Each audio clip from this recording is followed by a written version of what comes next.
Fit ആയിട്ടുള്ള ഒരാളും unfit ആയിട്ടുള്ള ഒരാളും രണ്ടും താരതമ്യപ്പെടുത്തി നോക്കിക്കഴിഞ്ഞാൽ അൺഫിറ്റ് ആയിട്ടുള്ള ആളെക്കാൾ ആരോഗ്യ പ്രശ്നങ്ങൾ വരാനുള്ള സാധ്യത ഫിറ്റ് ആയിട്ടുള്ള ആൾക്ക് കുറവായിരിക്കും.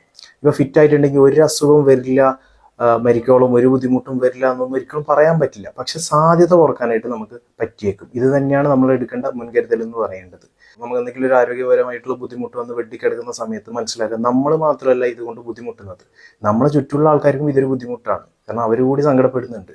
പിന്നെ ആ ഒരു ബെഡ് കിടന്നുകൊണ്ട് ഞാൻ എൻ്റെ നല്ല കാലത്ത് കുറച്ചൊന്ന് ശ്രദ്ധിച്ചിരുന്നെങ്കിൽ ഇന്ന് എനിക്ക് ഈ ഒരു ബുദ്ധിമുട്ട് വരില്ലായിരുന്നു, അന്നേരം ചിന്തിച്ചിട്ടൊന്നും കാര്യമില്ല, സങ്കടപ്പെട്ടിട്ടോ ഖേദിച്ചിട്ടൊന്നും ഒരു കാര്യവുമില്ല. കാരണം എന്താണ്, ശ്രദ്ധിക്കേണ്ട സമയത്ത് ശ്രദ്ധിച്ചിരുന്നെങ്കിൽ ഒരു പക്ഷേ ആ ഒരു അസുഖം ഇതാക്കാനായിട്ട് നമുക്ക് പറ്റിയേക്കും.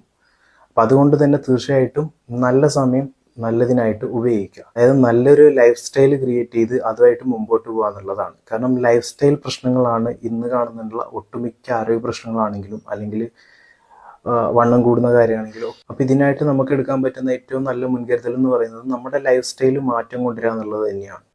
അതായത് കൃത്യമായ രീതിയിലുള്ള ഭക്ഷണം, അതുപോലെ കൃത്യമായ രീതിയിലുള്ള സ്ലീപ്പ്, കൃത്യമായ രീതിയിലുള്ള വർക്കൗട്ട്, ഇതെല്ലാം നമ്മുടെ ഒരു ലൈഫ് സ്റ്റൈലിലെ ഭാഗമാക്കുക. നമ്മുടെ സാഹചര്യം അനുസരിച്ച് നമ്മുടെ ലൈഫ് സ്റ്റൈലിലെ പാർട്ടാക്കി നമുക്ക് മുമ്പോട്ട് കൊണ്ടുപോകാൻ പറ്റുന്നുണ്ടെങ്കിൽ നമുക്ക് കുറേയൊക്കെ ബുദ്ധിമുട്ടുകൾ പ്രതിരോധിക്കാനും ഹെൽത്തി ആയിരിക്കാനായിട്ടും പറ്റിയേക്കും. ഇത് ശരിക്കും പറഞ്ഞാൽ ചെറിയ പ്രായത്തിൽ തന്നെ ശീലിക്കുക. അത് പാരൻസാണ് ശ്രദ്ധിക്കേണ്ടത്. കാരണം നമുക്ക് അറിയാം, മലയാളികൾ പൊതുവെ വിദ്യാഭ്യാസത്തിനൊക്കെ വളരെ മുൻഗണന കൊടുക്കുകയും നല്ല വിദ്യാഭ്യാസം കൊടുക്കാൻ നോക്കുന്ന ആൾക്കാരാണ്. പക്ഷെ ആരോഗ്യത്തിൽ പലരും ശ്രദ്ധിക്കുന്നില്ല എന്ന് തോന്നിയിട്ടുണ്ട്.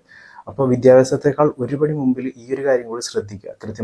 കൃത്യമായിട്ട് അവരെ കൊണ്ട് വ്യായാമം ചെറിയ പ്രായത്തിൽ തന്നെ വ്യായാമം ചെയ്യിപ്പിക്കുക. അതുപോലെ നിങ്ങളുടെ സാഹചര്യം വെച്ച് കൃത്യമായ രീതിയിൽ ഒരു ഹെൽത്തി ആയിട്ടുള്ള ഭക്ഷണക്രമം ഫോളോ ചെയ്യിപ്പിക്കുക. കൃത്യമായ രീതിയിലുള്ള സ്ലീപ്പ് കൊടുക്കാൻ ശ്രമിക്കുക. ഈ വക കാര്യങ്ങൾ കൂടി ഒന്ന് ശ്രദ്ധിച്ചു കഴിഞ്ഞാൽ അവർ പ്രായം കൂടുന്നതനുസരിച്ച് അത് ഫോളോ ചെയ്ത് പോയിക്കോളും.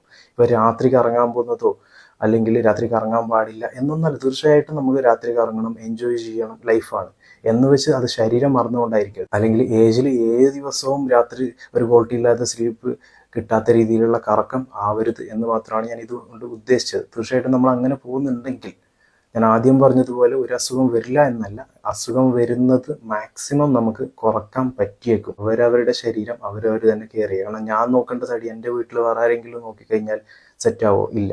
ഞാൻ ചെയ്യേണ്ട വ്യായാമം ഞാൻ തന്നെ ചെയ്യണം, ഞാൻ കഴിക്കേണ്ട ഫുഡ് ഞാൻ തന്നെ കഴിക്കണം, ഞാൻ എനിക്ക് കിട്ടേണ്ട സ്ലീപ്പ് ഞാൻ തന്നെ ഉറങ്ങി അത് ലെവൽ ചെയ്യണം. അപ്പോൾ ഈ വക കാര്യങ്ങൾ കൂടി നിങ്ങളൊന്ന് ശ്രദ്ധിച്ചു കഴിഞ്ഞാൽ തീർച്ചയായിട്ടും നിങ്ങൾക്ക് ഒരു ഭാവിയിൽ ഒരു പക്ഷേ വലിയ ബുദ്ധിമുട്ടുകൾ വരുന്നത് പരമാവധി പ്രതിരോധിക്കാൻ പറ്റിയേക്കും.